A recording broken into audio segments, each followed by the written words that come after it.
Seja bem-vindo ao Novo Testamento em 90 dias. Leitura de hoje, Marcos, capítulo 13 e 14. Marcos, capítulo 13. Ao sair Jesus do templo, disse-lhe um de seus discípulos: Mestre, que pedras, que construções! Mas Jesus lhe disse: Vês estas grandes construções? Não ficará pedra sobre pedra que não seja derribada. No Monte das Oliveiras, defronte do templo, achava-se Jesus assentado, quando Pedro, Tiago, João e André lhe perguntaram em particular: Dize-nos quando sucederão estas coisas e que sinal haverá quando todas elas estiverem para cumprir-se. Então Jesus passou a dizer-lhes: Vede que ninguém vos engane. Muitos virão em meu nome, dizendo: Sou eu, e enganarão a muitos. Quando, porém, ouvirdes falar de guerras e rumores de guerras, não vos assusteis. É necessário assim acontecer, mas ainda não é o fim. Porque se levantará nação contra nação e reino contra reino. Haverá terremotos em vários lugares e também fomes.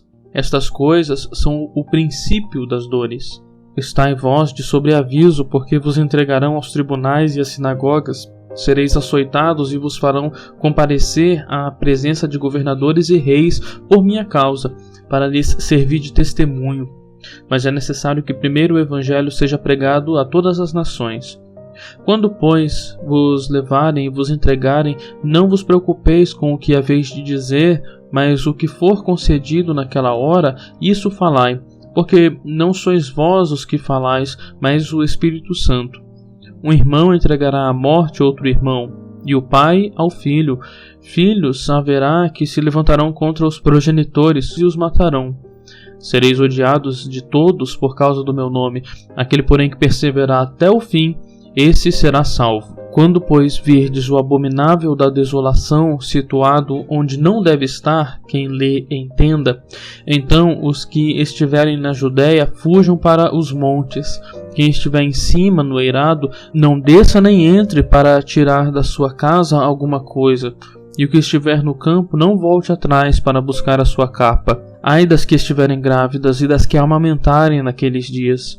Orai para que isso não suceda no inverno, porque aqueles dias serão de tamanha tribulação como nunca houve desde o princípio do mundo que Deus criou até agora e nunca jamais haverá.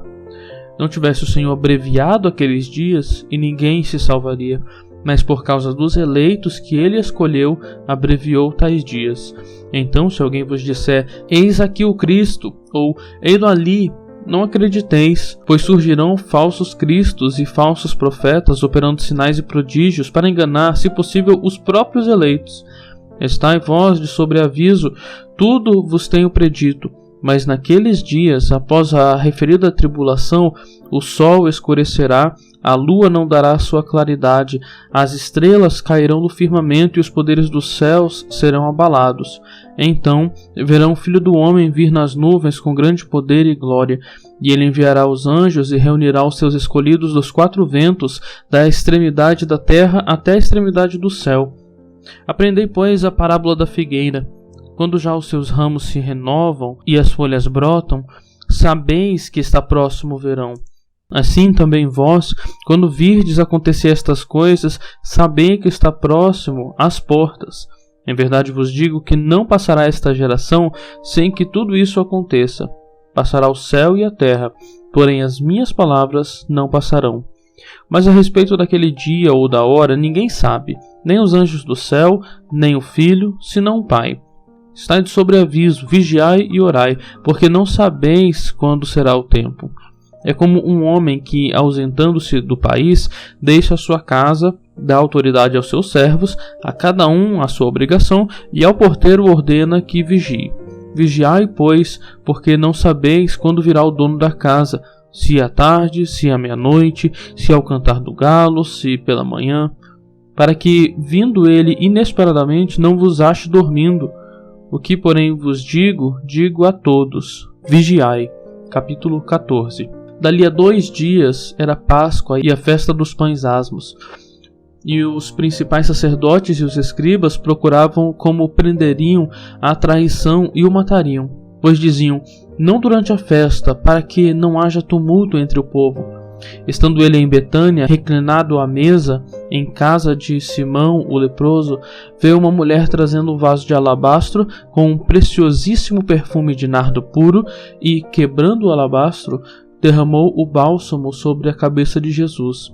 Indignaram-se alguns entre si e diziam: para que esse desperdício de bálsamo? Porque este perfume poderia ser vendido por mais de 300 denários e dar-se aos pobres.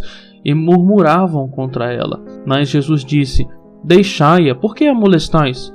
Ela praticou boa ação para comigo. Porque os pobres sempre os tendes convosco, e quando quiserdes podeis fazer-lhes bem, mas a mim nem sempre me tendes. Ela fez o que pôde, antecipou-se e ungiu-me para a sepultura.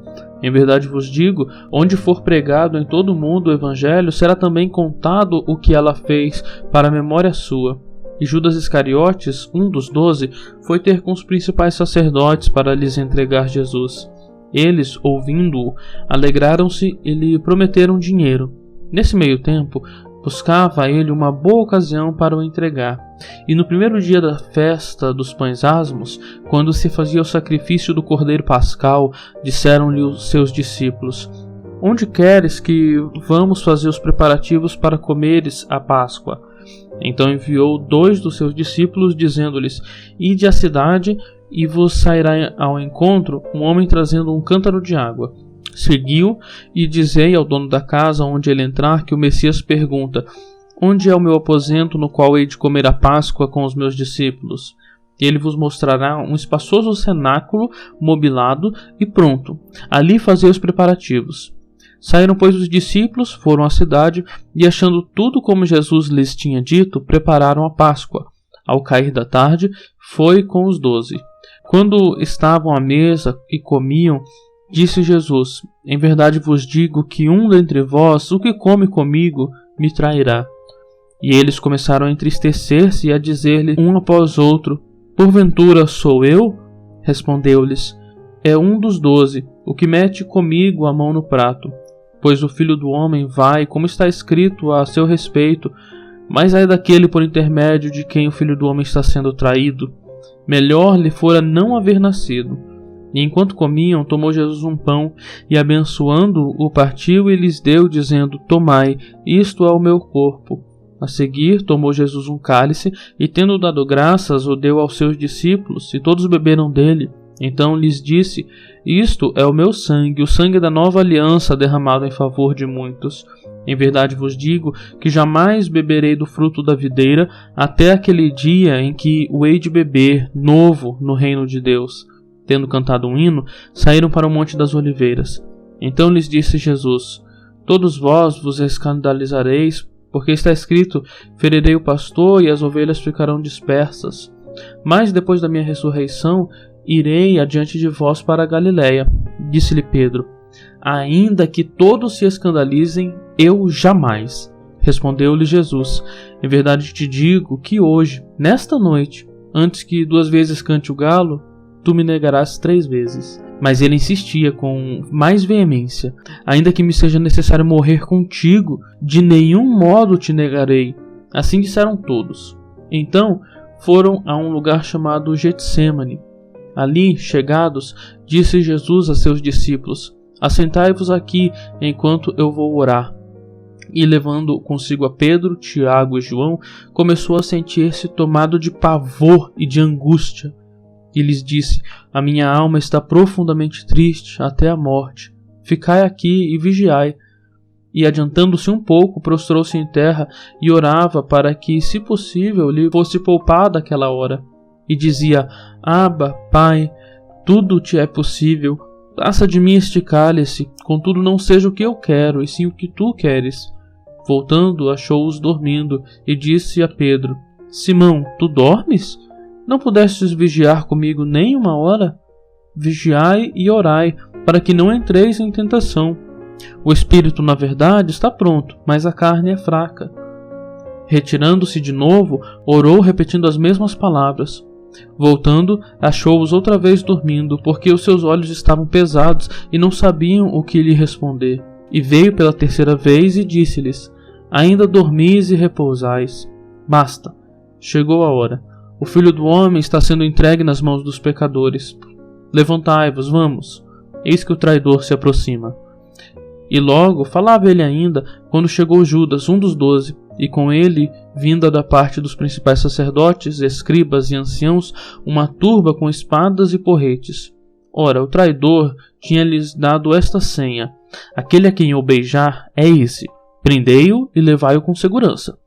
E logo que chegou, aproximando-se, disse-lhe: Mestre, e o beijou. Então lhe deitaram a mão e o prenderam. Nisto, um dos circunstantes, sacando da espada, feriu o servo do sumo sacerdote e cortou-lhe a orelha. Disse-lhes Jesus: Saístes com espadas e porretes para prender-me como um salteador? Todos os dias eu estava convosco no templo, ensinando, e não me prendestes. Contudo, é para que se cumpra as Escrituras. Então, deixando-o, todos fugiram. Seguiu um jovem, coberto unicamente com um lençol, e lançaram-lhe a mão. Mas ele, largando o lençol, fugiu desnudo. E levaram Jesus ao sumo sacerdote, e reuniram-se todos os principais sacerdotes, os anciãos e os escribas. Pedro seguira-o de longe até ao interior do pátio do sumo sacerdote e estava sentado entre os serventuários, aquentando-se ao fogo. E os principais sacerdotes e todo o sinédrio procuravam algum testemunho contra Jesus para o condenar à morte e não achavam, pois muitos testemunhavam falsamente contra Jesus, mas os depoimentos não eram coerentes. E levantando-se alguns, testificavam falsamente, dizendo: Nós o ouvimos declarar: Eu destruirei este santuário edificado por mãos humanas, e em 3 dias construirei outro, não por mãos humanas. Nem assim o testemunho deles era coerente. Levantando-se o sumo sacerdote, no meio, perguntou a Jesus: Nada respondes ao que estes depõem contra ti? Ele, porém, guardou silêncio e nada respondeu. Tornou a interrogá-lo o sumo sacerdote e lhe disse: És tu o Cristo, o Filho do Deus bendito? Jesus respondeu: Eu sou. E vereis o Filho do Homem assentado à direita do Todo-Poderoso e vindo com as nuvens do céu. Então o sumo sacerdote rasgou as suas vestes e disse: Que mais necessidade temos de testemunhas? Ouviste a blasfêmia, que vos parece? E todos o julgaram réu de morte. Puseram-se alguns a cuspir nele, e a cobrir-lhe o rosto, a dar-lhe murros e a dizer-lhe: Profetiza! E os guardas o tomaram a bofeteadas.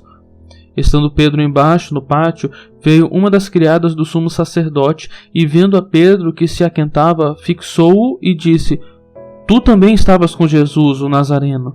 Mas ele negou, dizendo: Não o conheço, nem compreendo o que dizes. E saiu para o alpendre. E o galo cantou. E a criada, vendo-o, tornou a dizer aos circunstantes: Este é um deles. Mas ele outra vez o negou.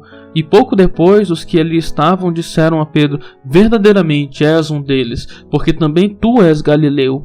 Ele, porém, começou a praguejar e a jurar: Não conheço esse homem de quem falais.